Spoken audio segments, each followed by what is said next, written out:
My brothers and my sisters, Ibn Qayyim rahmatullah alayh says that there are two parts of fasting.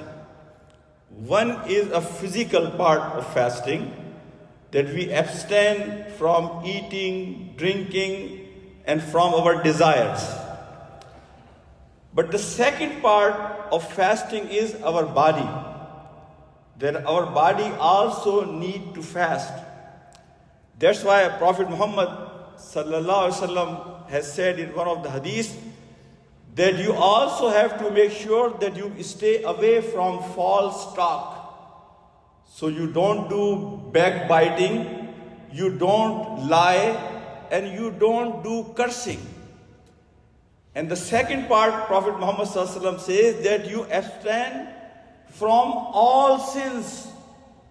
If you are not supposed to see something, then you will abstain from seeing those things, because your eyes, they have fasting as well.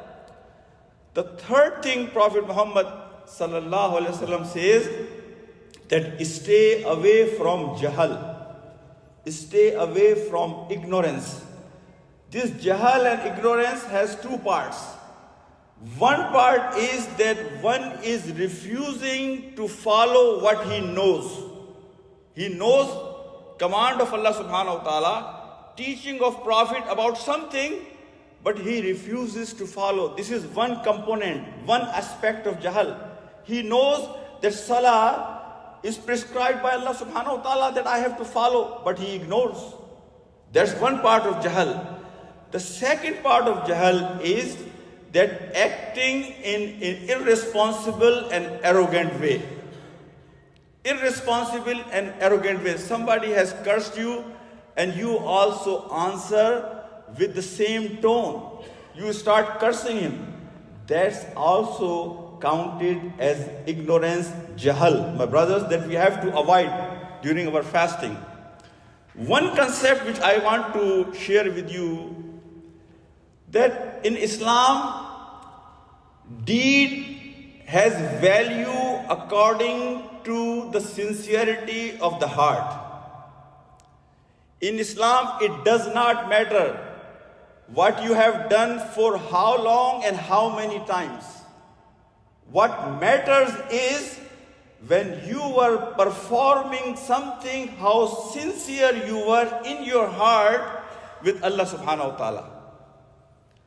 So if you are sincere with Allah subhanahu wa ta'ala and you are doing some small deed, that deed has bigger value than doing something which is big, but you are not sincere in your hearts. That's why on the day of Akhirah, our ranking will not based on number of deeds.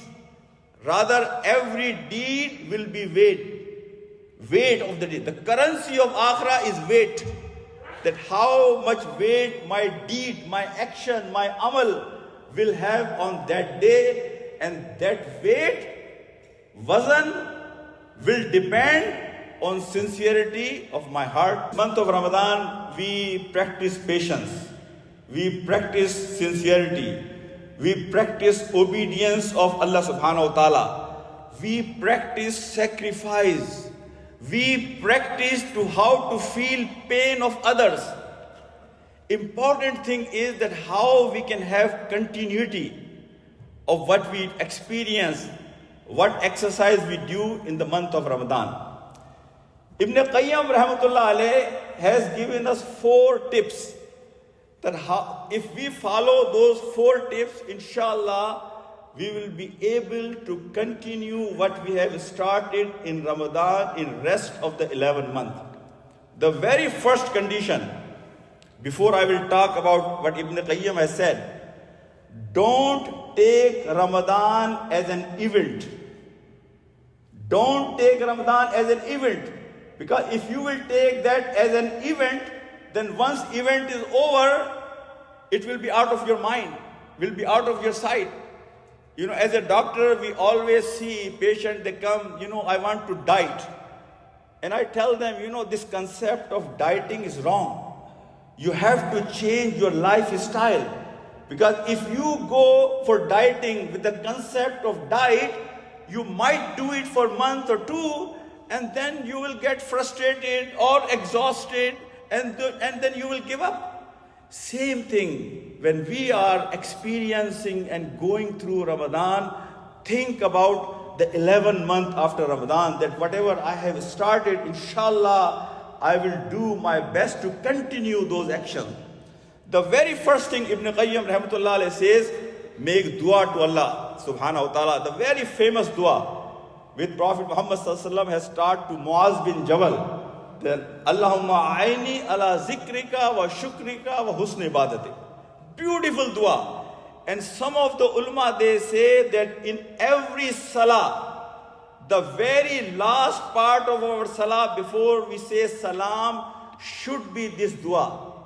That you are asking Allah subhanahu wa ta'ala that allow me to do your zikr, and allow me to be thankful and grateful servant of you, and allow me and teach me the ability that I can do your ibadah in the best and beautiful possible way.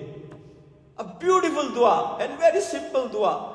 So Ibn Qayyim says, for continuity, the very first thing is that you thank Allah subhanahu wa ta'ala that He has allowed you to do that good deed, and ask Him to keep that window open for you, inshallah, rest of the year.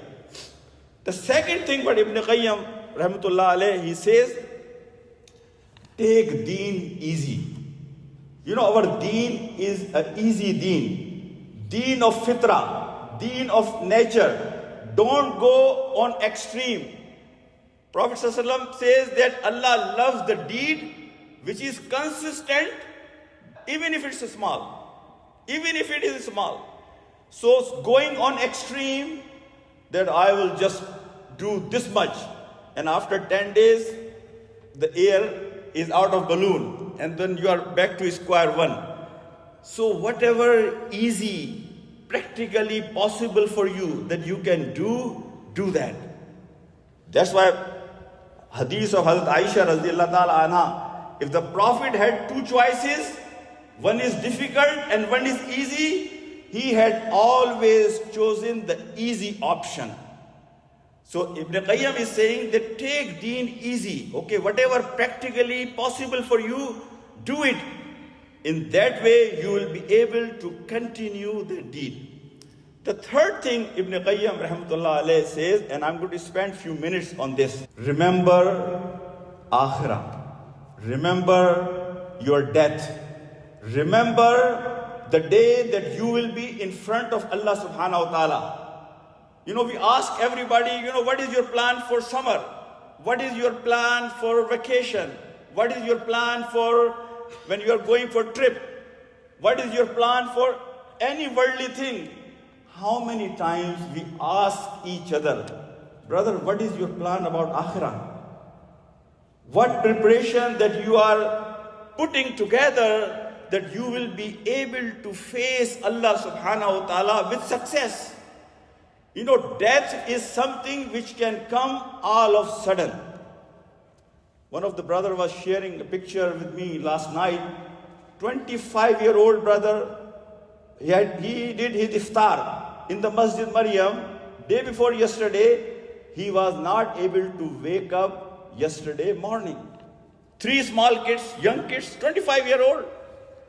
Death comes all of a sudden, will not knock on my door that I'm coming. Here, Ibn Qayyim, rahmatullah alayhi, today, Ibn Qayyim is focus of my talk. He says, think what way and what condition and what status you want to die. Whatever is your routine, whatever you think most of the day, whatever goes through your mind all day, 7 days a week, 365 days, whatever is your routine of life, that will be the status, condition when you will depart from this dunya. And that will be the condition, status that Allah will raise you again on the day of Akhirah. If you keep yourself busy in the zikr of Allah subhanahu wa ta'ala, if you keep yourself busy, attached with Quran, If you keep yourself busy, attached with the masjid, worried about your salah, then definitely you are going to have death in the same situation, same condition, with same station of your heart, my brothers and my sisters. But if I am ignorant, then I will have death of ignorant. That's why you see many brothers, they die in their sajda. Because all their life they were worried that I want to make sure that I die when I am pure. I am with wudu. I am in the fikr and zikr of Allah subhanahu wa ta'ala, in the remembrance of Allah subhanahu wa ta'ala. So that is one thing that we should remember our death. That will keep us on track. The third thing which I want to say about death, my brothers and my sisters, most of us, wallahi, most of us will live 50 years, 60 years, 70 years, 80 years. How many of us, we want to live a life which will continue until the last human being will come on this planet? How many of us, we want to live a life even when I have departed from this dunya, I am gone, I am in my grave, but I am still living my life in this dunya? And that is the concept of waqf. Wallahi, we spend so much on our kids. We are worried about their future plans. I want to buy this insurance. I want to make sure they have beautiful house after I depart. How many of us we invest in waqf? Waqf is a project, is a program that I invest in my life to make sure that after I am gone from this dunya, that work of khair, that work of Allah subhanahu wa ta'ala, that work of neki, that work of remembering Allah subhanahu wa ta'ala will continue. And that waqf, that project will be my legacy as a sadaqah jariyah. My brothers and my sisters, that could be a very small thing. Not necessary that you have to spend millions of dollars. Could be any small thing, but have this mindset that when I leave, inshallah, I want to plant some trees in this dunya, and those trees will be my sadaqah jariyah and my legacy. The fourth thing, Ibn Qayyim says that if you want to have consistency in your deed, that you continue what you have started, be in the company of good people. Be in the company of brothers and sisters. They can remind you of Allah subhanahu wa ta'ala. And remember that verse of Quran in which your friend will be able to take you out of hellfire and will intercede on your behalf to Allah subhanahu wa ta'ala. Ya Allah, that friend of mine, I am missing him in Jannah. And I want that friend to be in Jannah. Have friendship with brothers and sisters that they will intercede on your behalf on that day. So having company of good brothers and sisters will help in consistency, inshallah. My brothers, you all may have heard that famous phrase said by one of the man in Gaza, Ruhu or Ruh, spirit of spirit. When he was holding the dead body of his grandchild, and his daughter was already martyred, and after that grandchild got martyred, and he was holding the body of that young child, and he was saying, Ruhu or Ruh, spirit of spirit, spirit in my daughter's daughter. But fact of the matter is, he was referring to Quran. Ruh or Ruh is Quran. Spirit of our spirit to inspire, to uplift. Our spirit, our Ruh is Quran. I want to suggest you two things in the month of Ramadan while we are going through Quran. Number one, my brothers and my sisters, if you come across any ayah of Quran which touches your heart, wallahi, pause and stop there. Because Allah has some message for you in that ayah. Don't let pass that portion of Quran. If you are listening Quran, you are reading Quran, you are in Salah, and any ayah of Quran touches your heart, spend some time on that ayah. Try to learn the treasure that Allah subhanahu wa ta'ala has for you in that ayah. Number two, when you are reading Quran, and Allah subhanahu wa ta'ala is asking a question, yas'alunaka, they ask this question, and Allah is asking a question, pay attention to that question. That question is not just for the sake of question. Rather, that question has many treasures, pearls, for jewels for you and me, that we should try to understand what the question is and what Allah subhanahu wa ta'ala's reply is in regard to that question, because that might be a big guide for you. Remember one thing, brothers and sisters, Quran is not a dead book.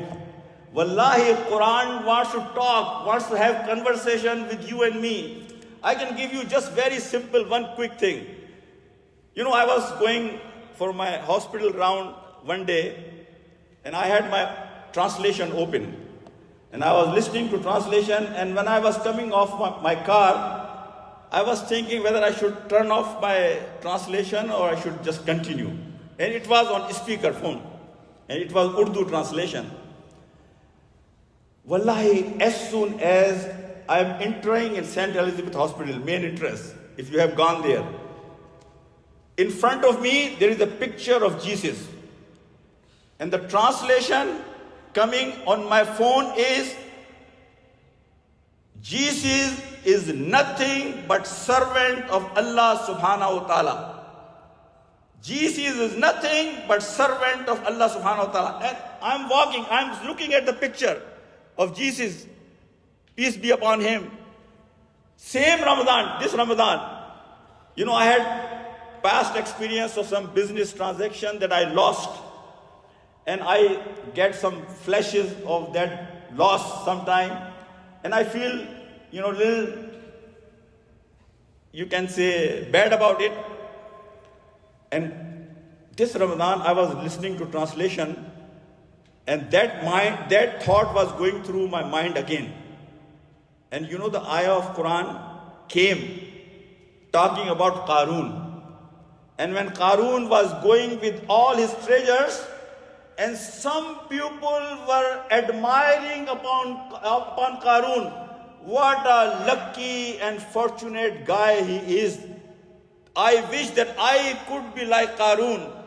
But same people, when they saw Qarun was drowned by Allah subhanahu wa ta'ala with all of his treasures, they were repenting to Allah subhanahu wa ta'ala, Ya Allah, you are the one who rewards the way you want. The same ayah was coming in the translation when I was listening to the Quran, when that thought of regret was going through my mind. So Quran is not a dead book. Wallahi, it will talk to you. It will guide you. And many times it happens to us that something is going in our mind, and we come in a masjid, and Imam is reciting ayahs of Quran that has solution of my problem, that has solution of my worries, that has a solution of my concern. So Quran is a book that we should spend time. Last thing which I will say to you, my brothers and my sisters, and I will conclude. Try to understand the value of few minutes you get in between your busy schedule. Many times in my personal experience, I have seen that if I postpone things that I will do and I will catch up on weekends, I never succeed in that. Weekend passes and I have not done nothing on the weekend. But in your busy schedule, couple of minutes you get, if you can utilize those couple of minutes, that can bring wonders in your life. And in Ramadan, you can experience that if you keep your Musaf, your Quran open on your desk, and in your busy schedule, you got 2 minutes, go back to Quran. Number one, it will show your dedication to Quran. It will reflect the dedication towards Allah subhanahu wa ta'ala. And you will see that in 1 minute, 2 minutes, you will be able to read 1 ayah, 2 ayahs, 3 ayahs. Many times I have seen brothers and sisters, they come in masjid, and we all, including me, we are sitting there, okay, 5 minutes, 10 minutes, maybe we are in the zikr of Allah subhanahu wa ta'ala, I wish, mashallah, but if you have your mushaf in front of, now phone has mushaf, try to take advantage of few minutes. Wallahi, you will be able to achieve so much that you will be surprised end of the day. I pray to Allah subhanahu wa ta'ala that He gives us tawfiq, my brothers and my sisters, that we do our best. You know, reward from Allah subhanahu wa ta'ala, as I said, varies from person to person. In this gathering today, we may have 400 people.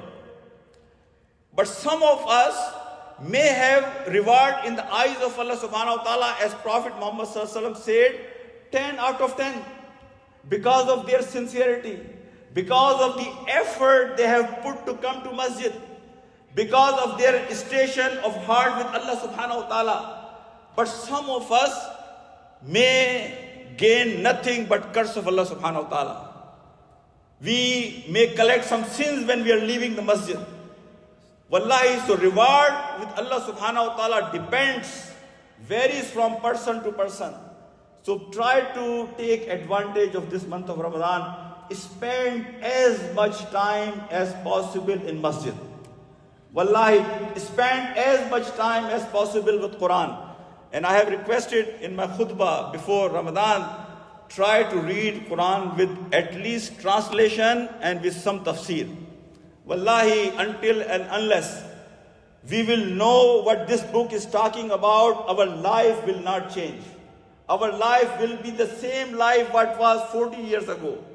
Our life will stay the same even if we live for 40 years from now.